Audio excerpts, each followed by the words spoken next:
Ravi Prakash Siliconandhra hospital Kuchipudi super speciality వైద్య సేవలు పూర్తిగా ఉచితం. రాష్ట్రంలో సంచలనంగా మారింది పగిడాడ మండలం ముచ్చుమరి గ్రామంలో బాలిక అదృశ్యం.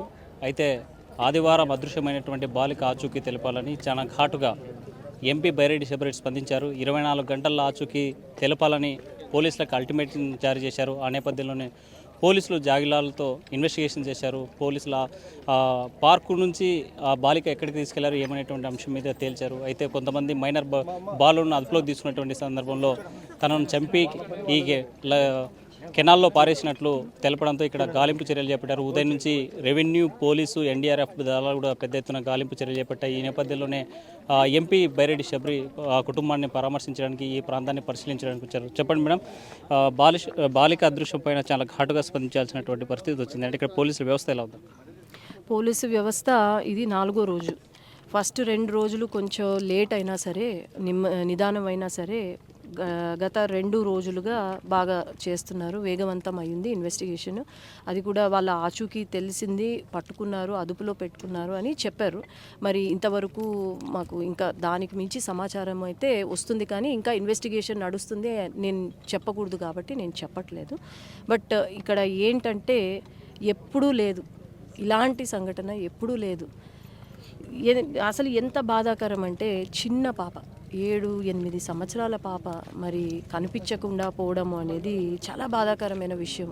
ఇది మళ్ళీ జరుగుతుందైతే నేను అనుకోను. ఎందుకంటే ఇప్పుడు వరకు వైసీపీ ప్రభుత్వం ఉండింది, ఏం జరిగినా సరే తప్పించుకొని తిరగచ్చు అనే ధైర్యం ఉన్నట్టుంది. కానీ ఇప్పుడు వీళ్ళు ప్రతి ఒక్కరూ ఏదైనా తప్పు చేయాలి అంటే భయపడాలి. తప్పు చేయాలి అంటే లేదు, మా జీవితాలు నాశనం అవుతాయి అనే భయం కలగాల వీళ్ళకు. నేను మాత్రము ఇక్కడ ఎవరైతే కారణమో, ఎవరైతే కారకులో వాళ్ళని మాత్రం వదిలేది లేదు. ఖచ్చితంగా కఠినంగా శిక్షించాలి వాళ్ళను. ఖచ్చితంగా వాళ్ళు ఎవరు ఏంటి అనేది తెలిసేది ఉంది. వాళ్ళు తెలియంగానే మేము ఒకవేళ కనుక జస్టిస్ జరగకపోతే మాత్రం ఖచ్చితంగా మేమైతే రియాక్షన్ అయితే చాలా స్ట్రాంగ్గానే ఉంటుంది ఊరు తరపున. మాట్లాడుతూ మీరు చెప్పారు, వాళ్ళ అడ్రస్లు మీరు చెప్పకపోతే వాళ్ళ అడ్రస్లు ఎవరున్నా సరే వాళ్ళ అడ్రస్ లేకుండా చేస్తామనేటువంటి అంత ఘాటుగా విమర్శించే పరిస్థితి ఎందుకు వచ్చింది? ఏం జరుగుతుంది? ఇప్పుడు ఆ స్టేట్మెంట్ ఇచ్చినాను కాబట్టే ఈరోజు వేగవంతమైందన్న ఇన్వెస్టిగేషను. లేకపోతే ఎంతమంది వచ్చినారమ్మా ఊర్లో? 2-3 తిరిగి మార్చ్ పాస్ చేసుకుంటూ తిరుక్కుంటా ఉన్నారు. నేను వచ్చి ఆ స్టేట్మెంట్ ఇచ్చినాను కాబట్టే ఈరోజు ఇక్కడ వేగవంతం అయ్యింది. ఇది కాదు కదా, నేను మొదటి నుంచి చెప్తూనే ఉన్నాను. ఫస్ట్ డే వచ్చినప్పుడు చెప్తూనే ఉన్నాను, ఫస్ట్ మన ఊర్లలో వెతకండి అని చెప్తూనే ఉన్నాను. అది మిస్ చేశారు. అదే కనుక ఆ రోజు కనుక వెతుకుంటే ఆ పిల్లలో ఎవరైతే ఉన్నారో వాళ్ళని అప్పుడే పట్టుబట్టుకొని ఎప్పుడో దొరికేది. నిజంగానే అది జరుగుంటే ఎప్పుడో దొరికేది ఆ పాప. మరి ఎందుకు వినలేదు?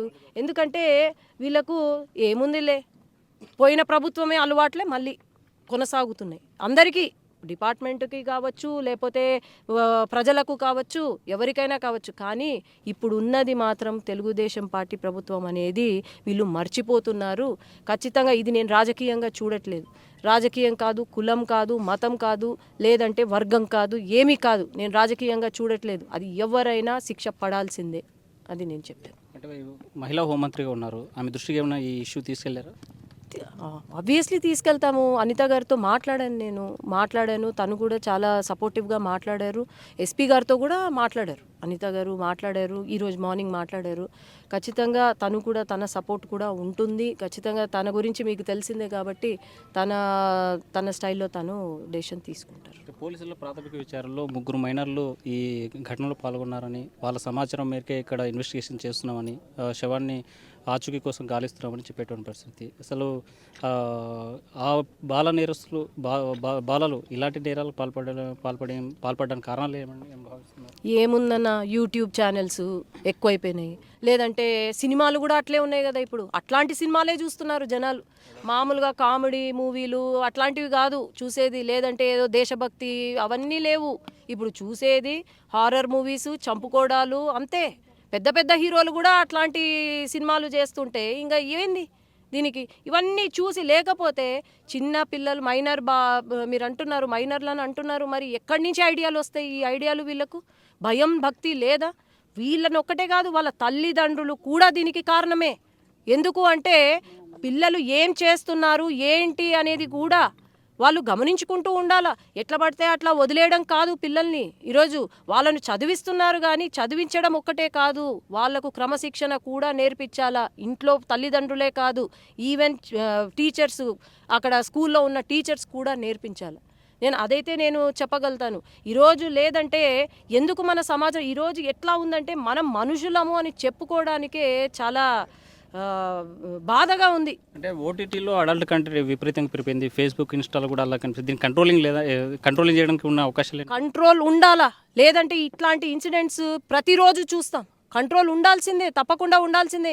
ఏందన్నా మైనర్ బాలుల ఆలోచన విధానం మారడానికి ప్రధాన కారణం ఓటీటీలో వచ్చే కంటెంట్తో పాటు సినిమాలో చూపించేటువంటి అశ్లీలత వల్ల ఇలాంటి చర్యలు చేస్తున్నాయి. దాని మీద కంట్రోలింగ్ పెరగాలి. బాధిత కుటుంబానికి న్యాయం జరిగే వరకు అండగా ఉంటామంటున్నారు బైరెడ్డి శబరి. వీడియో చంద్రశేఖర్తో హుస్సేన్, ఆర్టీవీ, కర్నూలు.